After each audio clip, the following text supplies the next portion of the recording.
It's the year 476 AD. The mighty Roman Empire, which was the most advanced empire the world has ever seen, has just collapsed. The Western world is thrown into chaos. Barbarian hordes roam the land, and cities crumble into ghost towns. This period is called the Dark Ages. But how did this happen? What could cause one of the most advanced civilizations in human history to faceplant into medieval misery? And were the Dark Ages really as dark as we think? Let's have a look, shall we? The story begins with the Roman Empire, and at its peak, it was the undisputed superpower of the ancient world. They had roads, aqueducts, literature, philosophy, everything. But by the 5th century, things weren't looking too clever. The empire had grown too big to manage, its borders were under constant attack, and corruption was at an all-time high. Then came the barbarians. In 476 AD, the Germanic chieftain Odessa gave the empire its final death blow, deposing the last Roman emperor. Now, civilization didn't just stop, but it did feel like it. First of all, the economy.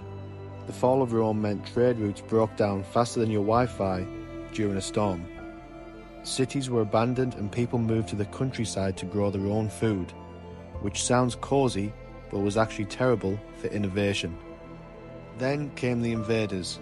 Europe turned into a real-life game of Risk, with tribes like the Goths, Vandals, and Huns playing musical chairs with entire kingdoms. This had less stability than a house of cards. Oh yeah, and don't forget disease. The bubonic plague made its debut in the 6th century, wiping out millions. Imagine a pandemic, but with no TikTok. Even though it was called the Dark Ages, not everything was doom and gloom. Take the monasteries for example. While Europe was busy setting itself on fire, monks were quietly saving humanity. They copied ancient manuscripts, preserving the works of Greek and Roman philosophers like Aristotle and Plato. They also made beer. These are the unsung heroes of the Dark Ages. Meanwhile, the Islamic Golden Age was in full swing. While Europe was stuck in the mud, literally, scholars in the Middle East were inventing algebra, advancing medicine, and translating Greek texts. Basically, they were putting in the work while Europe was slacking. By the 9th century, things were starting to look up. Charlemagne, aka the guy who really loved education, tried to bring back the glory days of learning. His empire sparked the Carolingian Renaissance, a mini-cultural revival. And later, trade picked up again, cities grew, and Europe rediscovered how to be a civilization. Universities popped up, and by the 12th century, we were well on our way to the Renaissance.